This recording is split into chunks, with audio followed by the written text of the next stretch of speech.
Oke, video kali ini akan menjelaskan tentang redox dengan cara menentukan bilangan oksidasi. Nah, yang pertama, bilangan oksidasi itu apa ya? Bilangan oksidasi ini, dia itu adalah jumlah muatan positif ataupun negatif dalam suatu atom.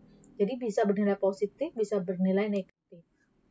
Nah, untuk mencari bilangan oksidasi, ini ada beberapa aturan. Jadi nanti kita pakai aturan ini ya. Yang pertama, unsur bebas atau molekul unsur ini dia memiliki bilangan oksidasi 0. Contohnya apa? Unsur bebas itu dia yang berdiri sendiri. Jadi dia hanya sendiri. Misalkan nanti ada di suatu reaksi ya. Misalkan dia ada Na. Na-nya Na sendiri aja nih. Nah, berarti dia termasuk unsur bebas. Kemudian molekul unsur itu bisa O2, F2 begitu ya. Jadi unsur ini tuh dia tidak berikatan dengan atom yang lain. Walaupun di sini ada 2, tapi dengan O sendiri berarti masih ini kan disebut molekul unsur. Tetap bilangan oksidasinya adalah 0. Ada juga nanti S8 gitu ya. Itu juga tetap bilangan oksidasinya adalah 0. Nah, untuk yang aturan kedua, bilangan oksidasi anion untuk golongan 7A ini adalah -1. Nah, aturan yang kedua ini, kalau dia itu nanti biner ya. Biner itu 2 atom. Jadi kalau golongan 7 misalkan sama siapa, contohnya Cl gitu ya. Nah, golongan 7 ini akan nilainya adalah -1. Nah, kalau dia nanti bukan biner, berarti dia tidak memenuhi aturan ini ya. Golongan 7 itu bisa contohnya ini kan golongan 7 udah sering ya. F, Cl, Bri gitu kan. Bisa ditulis F, Cl, Bri. Tapi nanti dia berikatan dengan atom yang lain. Jadi dia biner gitu. Kemudian yang anion 6A ini juga -2. Ini juga nanti misalkan dia berikatan dengan yang lain ya. Ada O, ada S yang sering.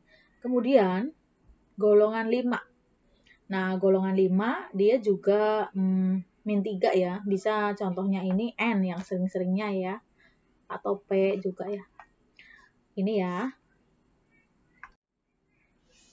Nah, sekarang aturan yang ketiga. Bilox kation logam ini adalah nilainya positif.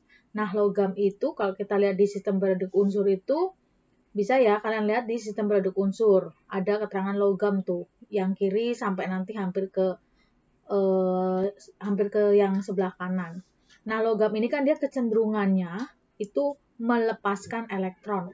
Karena dia melepaskan elektron, maka dia muatannya positif. Nah, logam golongan 1A ini nanti adalah biloxnya adalah +1. Golongan 2 ini nanti +2. Nah, siapa aja golongan 1? Nanti kalian lihat di sistem periode unsur ya. Li, Na, K gitu ya. Nah, ini. Kemudian ada lagi yang golongan 2. Nah, bisa dilihat di SPU kalian. Gini. Nah, kemudian bilox ion ini akan sama dengan muatannya. Jadi kalau misalkan ion, bentuknya ion itu misalkan gini. Ada Fe2+, misalkan ada lagi Cr2O7 2- gitu ya. Nah, bilangan oksidasi ion ini akan sama dengan muatannya. Kalau kalian lihat muatannya di sini +2. Berarti biloxnya ya, berarti nanti nilainya adalah +2. Nah, kalau ini kan sudah satu paket semua ya, sama dengan -2. Ini nanti totalnya juga -2. Gitu ya. Nanti yang nomor 4 ini dijelaskan lagi nanti ya, sebentar. Nomor 5 dulu. Bilox H ini akan nilainya adalah +1. Dia akan bernilai +1. H ini +1. Kecuali kalau dia berpasangan dengan logam. Kalau dia ketemu logam, maka dia jadi bukan lagi +1, tapi jadi -1. Ya, contohnya apa sih? Contohnya misalkan Na ketemu H ya, logam kan? Jadi bisa aja di sini NaH gini. Nah, H di sini bukan lagi bukan lagi plus 1. Tapi dia akan nilainya min 1. Kenapa? Kan kita tahu Na tadi aturannya plus 1 ya. Nah, H di sini min 1. Nanti juga kita masuk aturan yang terakhir ya.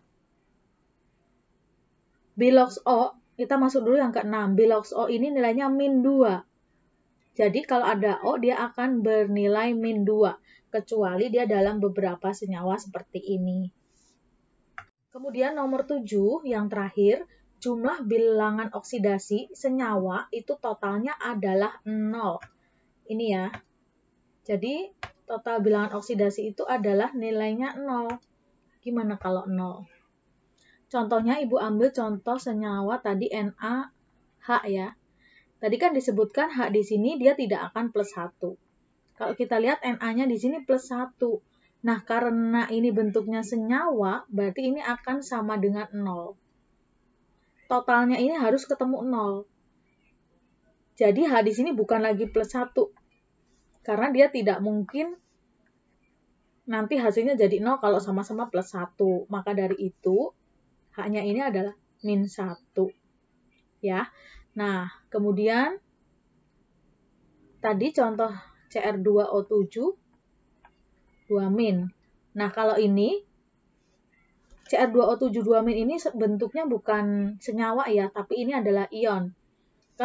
Kalau senyawa itu sama dengan 0. Senyawa itu contohnya H2O. Jadi di atas ini tuh nggak ada positif, nggak ada negatif gitu. Makanya dia kalau seperti ini tuh senyawa, ini nanti totalnya 0. Nah, kalau dia itu bentuknya minus seperti ini, atau nanti bisa juga positif, nanti totalnya adalah kalau positif ya berarti positif aja ya. Nah, kalau yang anion ini totalnya itu nanti harus min 2. Jadi bukan harus 0 lagi.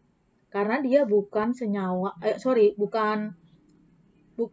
ini bukan senyawa ya, tapi ini ion. Jadi harus sama dengan min 2-nya. Oke, bisa dipahami? Nanti untuk lebih jelasnya akan membahas ini ya, contoh-contoh ini.